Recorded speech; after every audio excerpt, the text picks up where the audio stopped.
Well,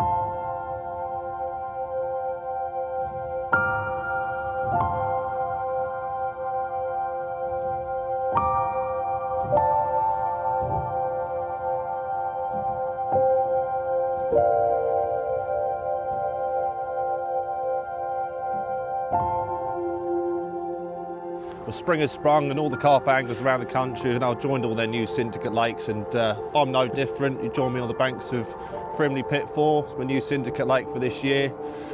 It's my third session now. We've had this filming trip booked in for a couple of weeks now, and the original plan was to go down a little easier lake, do a bit of float fishing, a bit of stalking around the edge and do something like that, but we've had some biblical conditions due, been keeping my eye on the weather. And I said to Rob, I said, I can't be wasting time doing all that. I've got to get down my syndicate lake. And here we are, we're having a go. It's my third session now. Been done 2 nights, nothing so far, but I've got one more night, so we'll see what we can rustle up. But I'll just talk you through the story so far. Joined this lake, really, the main reason I joined this lake, I've not had a 40-pound common yet, not a UK one anyway. Been very close, been a bit unlucky on my previous syndicate water. I had 2 fish that would normally do 40-pound, but I had them after the spawning time, so that they were just under. So it's the main reason I joined this. Apart from that, it's a beautiful place and probably some of the most beautiful commons in the country in here. So first session down here, got down, I mean, to touch on what I'd done through the winter previous to getting my ticket, really. And stuff that I'd highly recommend if you're then going to be joining a new lake, is to spend the whole winter before just punishing people. Anyone that you know who's fished the lake previous, trying to get as much information as you can from them and just try and find out, you know, what's going on, what's happened in previous years, try and follow a trend. Every year's different, but generally in the springtime they'll have their certain areas, the certain tactics that they fall to. So that's what I'd done. I spent all winter trying to badger people and finding people that I knew who'd fished the lake previously, and there was one thing that was very apparent, that they loved a zig. So that was the first port of call when I was walking the lake previously to my first session, and where I'm fishing now today as well. The fish were showing, you know, in numbers out in the middle of the lake. So actually, when I turned up for that first session, I was walked round. I mean, I'll do it every time I go fishing. I'm very hesitant to set up anywhere until I've seen a fish. I mean, you know, that's a very good rule of thumb with any kind of carp fishing. If you can just try and find them, same old thing, get told by loads of people, but it's so true, just try and set up on the fish. So, but I did, I walked around for 2 hours, 3 hours, 4 hours, didn't see a thing, so all I had to go on was just to go on where I was seeing the fish the week before. But it wasn't even that, it was a couple of days before, so, you know, hopefully that time of year, it was early April, they're not going to be too far away from where I saw them, you know, a couple of days before, and it's actually to the swim to the left of where I am now. And yeah, I got lucky. 4 hours in after casting out, a 3-foot zig. I had one at 3 foot, one at 5 foot, one at 7 foot, and it was the shortest one. And I'm not surprised, it was actually raining quite a bit that day as well. So that's the one that went, and yeah, you know, happy days. 27-pound common on the first session, so that was a great start. I'd done another night after that with no success, and the following weekend I come back down again. And I don't know if you know what the weather's been like this spring. It was very warm, and then it got progressively cold, and then a couple of weeks ago it had a real horrible cold snap. It almost went back to sort of winter conditions, so the lake went very quiet again. I mean, the lake's just doing, you know, one maybe 2 fish. More recently, last couple of weeks, 2 fish a week kind of thing. So it's a tough lake. But the second time I blanked, and we're 2 days in now. When I come down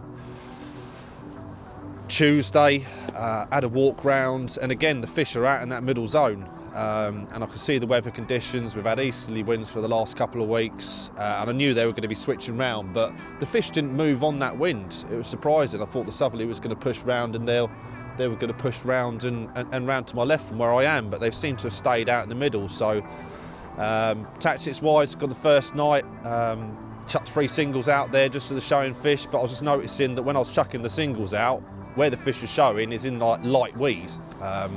So they're obviously, and every time I've been bringing even the zig rigs in, there's just been so many bloodworm over there. So I just think they're nailing the naturals at the moment. So it's very hard to get anything going, although I have put some bait out, but nothing yet. But so with that, the second night, I've decided to put a load of bait out there with these nice low pressure conditions, is to see if we can rustle up a bit of bit of something out of what people have been doing, which is just nicking bites or singles and everything. They're due a big feed up. They've got to be. But this is carp fishing, and this lake isn't easy, so it's a jigsaw puzzle. That's what I love about fishing, and I'm sure all you guys do as well. It's the thrill of the chase, isn't it? But yeah, we'll see what happens tomorrow. We've got one more night. If we can rustle up something nice, then that'll be brilliant. But I think I'm going to stick to my guns and maybe put a little bit more bait out later on. And hopefully a nice 40-pound common carp will then come my way, and I can then show you guys that. But yeah, so that's the session so far. So rig-wise and tactics for this session, with these low pressure conditions, I've done a bit of a gamble really. Like I touched on earlier, the zig rigs have been doing the majority of the bites this year so far. But you know, in that little rule book of carp fishing that we all try and abide by, nice low pressure system, the easterly winds that we've had for 2 weeks, now switched around to a southerly. I've decided to put a bit of bait out, but like I said, that first night I put singles out and noticed that where I was putting them out to was sort of light weedy areas. So I basically got 2 rods 120 yards to just over a bar, where I saw some fish showing the first day. Loads of bait out there, some chopped club mix that I prepared a couple of days before coming down there and doused it all over with some M17 liquid, and some pellets, so that's gone out there with a bit of sweet corn as well. But with the left down rods, I just wanted to put a solid bag out to them areas where I've seen the fish, so that's what I've done with the rods so far. A gamble I think is worth taking. It's a challenge trying to suss out what's going on, and you know, there's been no regularity with what's been getting caught. You know, there's been a zig rigs caught on there, some guys then caught on a single pop-up over there, some guys then caught over a couple of boilies, but it's going from what I know this lake's done on previous mid-April time periods. They do like a bit of bait, and that's when you can then get multiple fish going, as opposed to what's been happening is guys have just basically been picking the odd fish up, fishing, you know, single hook bait approaches, whatever that might be. So that's what we've done, and we'll see what happens with that. Over the bait, rig wise, I've gone with Ronnie rigs. It makes me laugh. I mean, everyone, I don't think it's a carpy thing to use as a Ronnie rig now, because it's so overly used. But I was looking through my Instagram account the other day, and I reckon 80% of the fish that I've caught the last couple of years have been on them Ronnie rigs, and I just have absolute 1,000,000% faith in them. I can't rate them enough, and I think I just have absolute confidence in them. And I think just doesn't matter what side that fish approaches that rig, that's going to spin round and it catches hold every time. I mean, you know, everyone uses what they're confident in, but that's what I'm confident in, and that's what's gone out on the baited areas this time. So, you know, I might be talking back to you in 6 months' time, and I'll be on completely different things where these fish have been doing my nutting. But I'm just using what I've used on previous lakes and what I've done really well on. So that's just a starting point for anyone. I think you don't go onto another lake and then completely change your approach.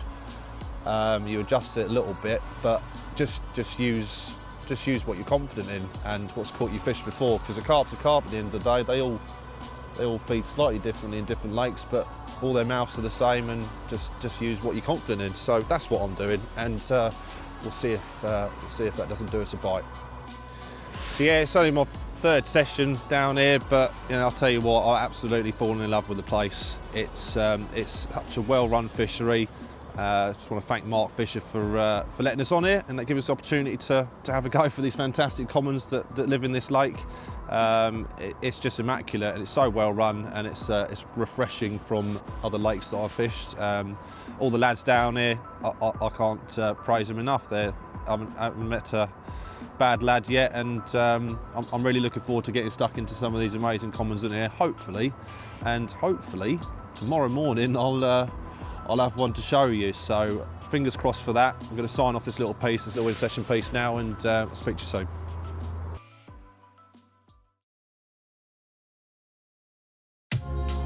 Right, I knew this was going to happen. Literally an hour after Rob's gone with the cameras, I've got this lovely 22-pound mirror. See some fish down to the left in this bay. The wind's absolutely pummeling down here. Saw some fish in the edge. Initially just put a bait in the edge, trickled a few baits over it, and they started moving slightly further around. I could see they were just under the surface. So I put a zig out, and then they moved back in and started feeding on all the freebies that I put on the initial cast. So it was one of them, what do I do? Do I leave a zig? Anyway, I decided to go back, tie a solid bag, and I was like, if the zig hasn't gone, we'll chuck that solid bag out. And I'm glad I did, because it took seconds. So literally walking the rod back again to the alarm, and yeah, this little fella. So I am chuffed to bits with that. 22-pound mirror. It's the second one for Pit 4 for this season. It's one of the stockies, but I really couldn't care less. Number 2, and one stalked out the edge on a notoriously difficult stalking water, so I've been told, so happy days.